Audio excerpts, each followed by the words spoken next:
what happens when you eat only one type of food for an entire week? In my case, I decided to eat nothing but Japan's national dish, which is called omurice. But anyway, let's get into the video. This was actually inspired by a Reddit post where someone did the same thing but in Russia. It's essentially fried rice that's topped with an egg. That's pretty much it. But there are some important details that you should know about this dish, because there are many different types of Japanese omelets, and this place was really cool. It had this really nice aesthetic and all of the ingredients looked super fresh. What's also cool about this place is that they don't serve alcohol. Instead, they have a ton of different types of tea and coffee. Yeah, I got the cafe latte, which was really good.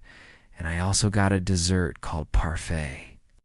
They had a great selection of beers and whiskeys, but the reason why I went here is because they had a really cheap lunch set, which came with an omelet, a cup of soup, and a drink. And it was only 700 yen, if I'm being honest. The food wasn't that good, but it was definitely filling. I also love how cozy the atmosphere was. There were a lot of regulars, and they all seemed really happy. I've been wanting to go here for a while now because they have this really cute dog named Marin. But anyway, I got this seasonal fruit parfait and it was so good. They have this really cute terrace which overlooks a garden, and it's the perfect place to relax. From the moment I stepped in, I was greeted by this amazing smell. It felt like home. The chef was also really cool. He made me this custom parfait with green tea ice cream, and it was honestly one of the best desserts that I've ever tried. And check out the links in the description for cheap flights, hotels, cars, and more. And then I got the best omurice of my life. The rice was perfectly golden and the egg was light and fluffy. It literally tasted like a cloud. This was such an amazing experience, and I highly recommend checking this place out. I got a coffee and a seasonal fruit tart, and they both tasted amazing. The tart had a nice balance between sweet and sour, and the coffee was strong and bold. The parfait had a really nice balance between sweet and sour, and the dog was super friendly. The parfait was amazing. It had this really smooth texture, and it was the perfect amount of sweetness. In fact, I kind of enjoyed it. But now I am definitely craving some variety. This is a really famous bar that was used as the backdrop for the movie Lost in Translation. The outside may look unassuming, but the inside is full of character. The owner was also really cool. He knew how to make an amazing whiskey sour, and he even gave me free peanuts. Yeah, this place is known for their pancakes, but they also have amazing omelets. When I tell you that the omelets are fluffy, I am not exaggerating. This place is basically a maze filled with tiny restaurants and bars, and it's located in Amayakucho. Out of all of them, I stopped by this one restaurant called Cuisine. This is a really popular spot because they specialize in deep-fried skewers. I tried both the chicken and the pork ones, and they were absolutely amazing. The outer layer was crunchy and savory, and the inside was so juicy that it literally squirted out. After this, I walked around a little bit more and I stopped by this ramen shop called Ramen Nagi. I got their signature spicy tantan man, and it was seriously some of the best ramen that I've ever tried. The broth had this rich and creamy consistency, and it had a nice kick to it. The noodles were also chewy, and the pork belly had a nice smoky flavor. To be honest, I could probably eat this every single day and never get tired of it. This is the lightest texture that I've ever experienced, and it literally melts in your mouth. Honestly, if I had to describe this in one word, it would be decadent. The sauce was also incredibly tasty, and it had a nice sweet and savory flavor that pairs perfectly with the fluffy egg. The only downside is that the rice wasn't that good, but that's okay because the star of the show was definitely the egg. However, the omare were honestly not that good. They were extremely wet and the ketchup didn't taste fresh. This is awesome because it adds a nice freshness to every bite, and it also makes the meal a bit healthier. I would definitely give this place points for effort.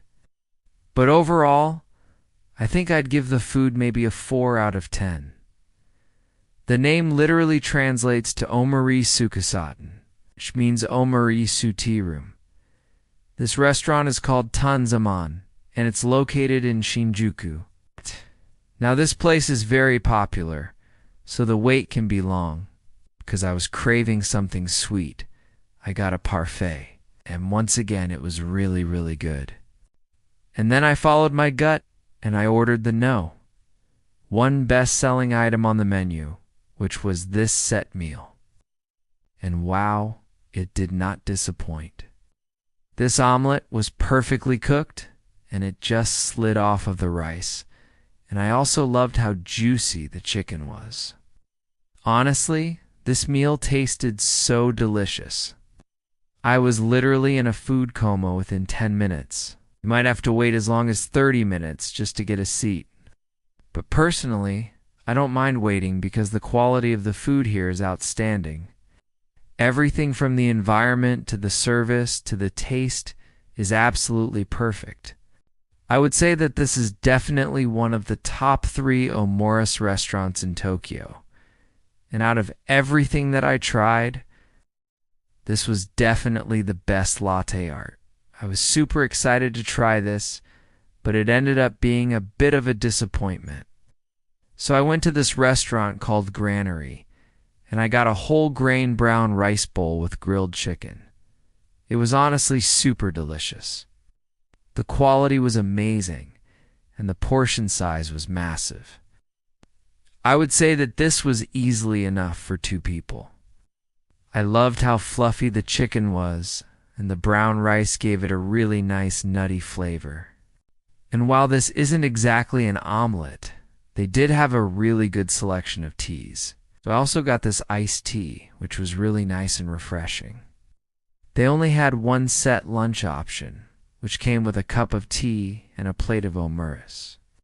And while it did taste good, it wasn't anything special. I mean, the portion size was great, but it just seemed very dry. Even the side salad didn't help. Overall, I think I would rate this maybe a 6 out of 10. You have things like okonomiyaki, which has cabbage and other toppings inside of it. You have sweet omelets that contain things like kimchi, or even ice cream. But if you go to any restaurant or cafe, the most common omelet that you'll find is definitely omurice. And apparently, they ate this dish every single day for an entire week and documented their experience. Now I could make this myself at home. But part of the fun of doing this challenge is going out and trying omurice at all these different restaurants. So that's exactly what I did. I went out and I tried to find the best omurice in Tokyo. And it got so many upvotes that I decided to do the exact same thing here in Japan. If you guys are new here, I'm a 20-year-old guy who's currently traveling around the world and documenting my experiences. Okay, so before we start, I should probably explain what omurice actually is. And since I want this to be somewhat healthy, I decided to focus only on the classic version, which contains ketchup fried rice.